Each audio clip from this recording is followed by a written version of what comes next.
So just so that everybody on here knows, we are recording this, and we will be sharing it with Holocaust Center of Pittsburgh so that they have access to our recording as well. So all of the students, just so that you know, Allison, that have their cameras on are the students that you'll be talking with today. They're also the students who we have the signed permission that you're able to converse with them. We're able to record their photos, things like that on camera. So thank you so much for coming. We did, over the last couple of weeks, watch the video that you had shared with your grandmother's story, and it was so inspiring. So thank you so much for sharing a little bit with us about her life and your family's history.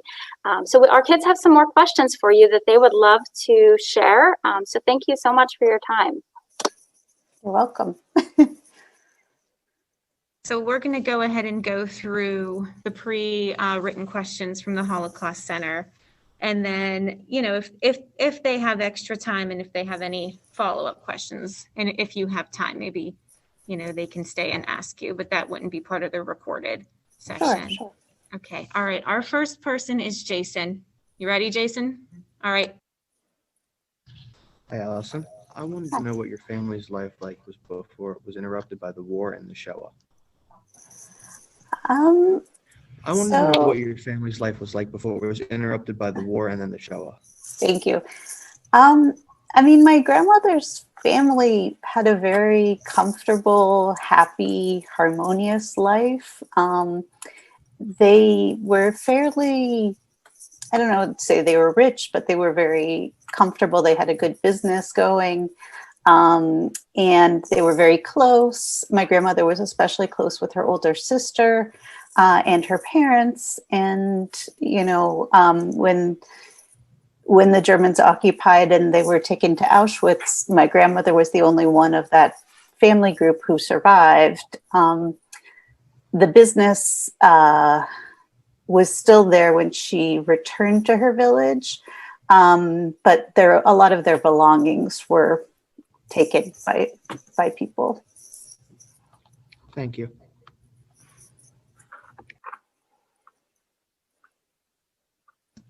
Allison, before we move on, I know most of our students watched the video, so some of them know what the business was prior to, but can you reiterate what business your family was in prior to the occupation? Sure. My grandmother's family, it was her and her sister, but her sister was married and lived nearby, but she lived with her parents. And they had sort of like a general store and a butcher shop, but also vineyards and winemaking industry with some, like a wine cellar. And they sold the wine to the local Catholic church, I know, for sacramental wine. And they were fairly well integrated into their community. Thank you.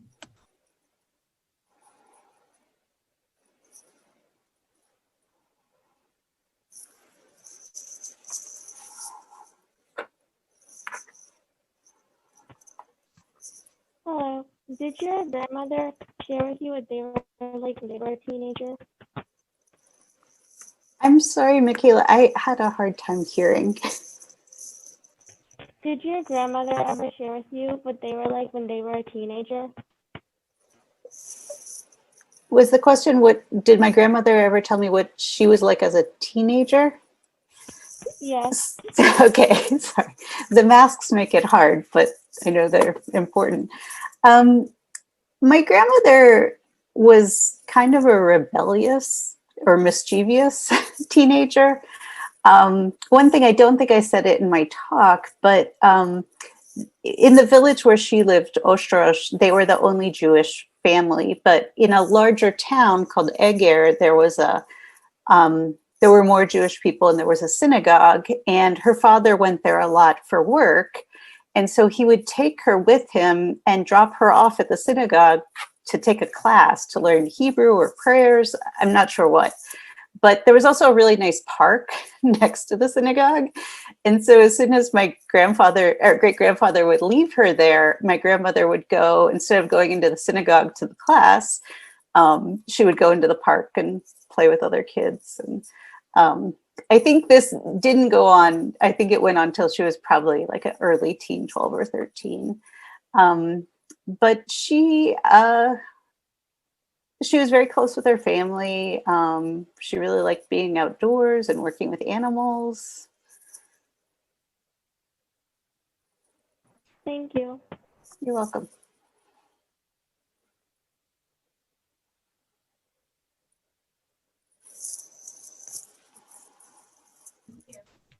How do you think the war changed your grandmother? How do I think the war changed? What was the last part? How do you think it changed your grandmother? I mean, she lost all of her family. Afterwards, she found out that a cousin had survived, but pretty much everyone in her immediate family and her extended family were killed. I think my grandmother, I mean, it wasn't like today where people have better access to mental health services, but I'm pretty sure from things my grandmother and my dad told me that my grandmother had some kind of post-traumatic stress disorder, and she was depressed for a long time. And it also, I think because of the war, even though my grandparents didn't marry till after the war, when they married and had my dad, they really didn't want to live in Hungary, a country that they'd experienced so many bad things in. So they were really determined to come to America and, raise my father in a country that they felt was better than Hungary. Thank you. You're welcome. What do you think your family's life would have been like if it had not been interrupted with the war, and also your own life? Well, that's a really good question. It's hard to imagine. I mean, I probably wouldn't exist, because if they had stayed in Hungary, my father would have never met my mother. And yeah, there, I probably wouldn't be around. But, that's me selfishly thinking about my life. But I think about for my grandmother, she would have had so much more family. And I think raising my father after the war with my grandfather, they didn't have extended family to really lean on. And I know growing up, my grandparents babysat us a lot and helped my parents raise me and my brother and sister. So I think they didn't have that sort of rich extended family to help them out. Thank you. Sure.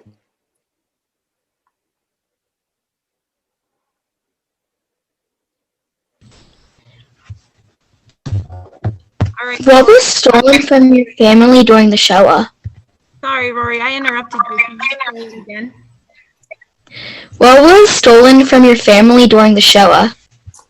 So a good deal. I mean, their property, their house was occupied by the German officers when they came into the village, because they had a large house, and they took all of their furniture out of the house when the soldiers moved in.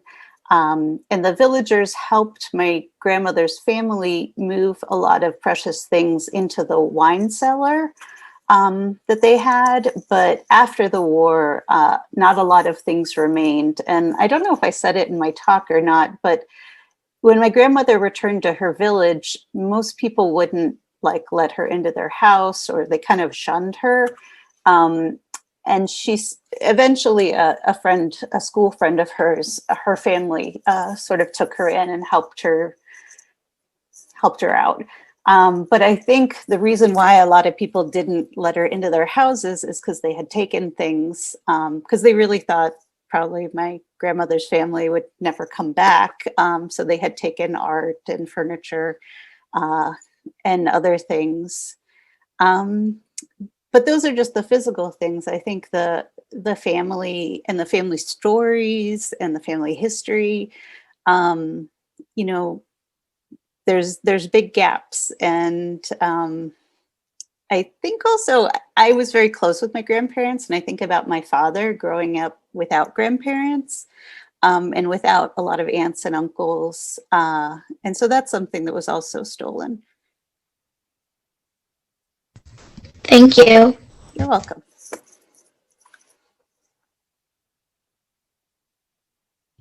Hi. What lessons do you think your grandmother would want to impart on young people today? Sure. What lesson or lessons do you think your grandmother would want to impart on young people today? That's a really good one. I think my grandmother wanted, and I don't say this to like scare you, but for people to understand that this can happen anywhere. Her family was very comfortable and well accepted and integrated into the community. And in a matter of days to weeks after the occupation, you know, they were kicked out of their house and put in a ghetto and eventually sent to a concentration camp. And it sounds like something that couldn't happen anywhere else, but we know from history that this didn't just happen, you know, in Europe during the Holocaust, but in Cambodia and other places in the world where there's genocide. And I think she would want people to just always be aware of when people's rights are being taken away, and to stick up for people. If you have privilege, if you have power, to use that voice to help people that are being discriminated against or persecuted. Thank you. Welcome. I just want to add that I really appreciate your answer to that question, because that is one of the main reasons why this group of kids decided to get together. And every week, another student comes up to one of us and asks us to be involved because they want to change the school. They want to have a more positive climate, and they want to know how to stand up for people. So I really appreciate that. It really connects into what these kids want to do. That's great. That's great that they're doing it. Thank you. Okay, I think Alora, you're up next. The Holocaust Center of Pittsburgh has been around for 40 years. What role has the center played in your life and your family's lives? So this is kind of funny. I mean, not haha funny, but a little strange. My grandmother, she talked to me and my siblings about her experience, but she didn't like talking publicly. And I think in the earlier days of the Holocaust Center, there was like a support group for survivors to meet amongst themselves. But the big emphasis was on survivors going to schools and talking to groups. And my grandmother had a very heavy Hungarian accent, and she was always very ashamed of it. And I think because of that, she thought the students wouldn't understand her, or she was just embarrassed by her accent. So she did speak at a few schools towards the end of her life, but she wasn't actively involved. And then my father, who's the second generation, had absolutely nothing to do with the Holocaust Center either. He just wasn't interested. But, you know, I've been volunteering doing this speaking thing. And my brother is a high school teacher, and he teaches a course on the Holocaust in the Woodland Hills School District. And so I know he's been involved with the different educational programs and getting students, when it's non-COVID times, you know, students come to the Holocaust Center, and there's a lot to see there, as well as hear a survivor or a generation speaker. Thank you. Abby, I think you're up next. Is there anything else you'd like to share with us about your family's Holocaust experience or story that we have not yet asked about? You know, I don't remember. My talk, I should have my notes in front of me, but I know that there was an incident that happened to my grandmother when she was in Auschwitz that kind of, I think, gave her a lot of the emotional strength to get through the rest of the war and to survive. And I think that was really important. And I think had that not happened, she might not have survived. And it was an incident where she and some other prisoners had been hiding their, everybody had a soup bowl and a spoon. And the conditions were very unsanitary, unclean. And she and a group of other prisoners who had been working in like a hospital had been storing their bowls and spoons somewhere in the hospital so that they could have access to clean them and not be so dirty, because disease was really rampant. And they were discovered and they were lined up in front of the camp. And there was a German prisoner of war who was the first in line next to my grandmother, and Dr. Mengele, who was in charge of the area where my grandmother worked, he ordered that man, his name was Dr. Schaefer, to start hitting my grandmother, to beat her, and he wouldn't.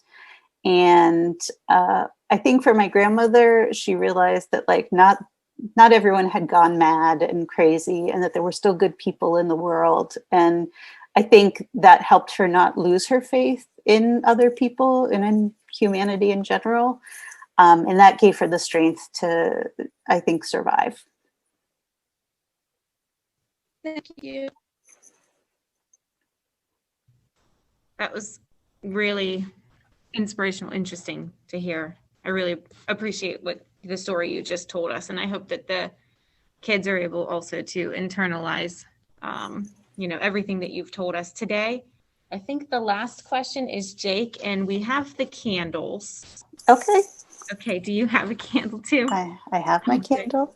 Okay, and so before we go, so the kids, if you're at home, I'm sorry, I we should have prepared more to get you guys some candles for those of you who are in-person students that I didn't expect for you to be at home. But we do have a lot of in-person students here today who do have a candle sitting by them right now. If you are a person who's not allowed to have your camera on, you can turn on the candle in memory of Elizabeth. You just aren't going to be showing it to the screen, okay? All right, Jake, are you ready? Okay. Is there anyone whom you light this candle? If so, can you tell us a little bit about that person? Can you ask it again? Is there anyone whom light this candle? If so, can you tell us a little bit about that person? Sure. I'm lighting my candle. So I light this candle in memory of my grandparents and their families. My grandmother really lost all of her parents, her sister, her niece, and the same on my grandfather's side of the family, although we didn't talk about him.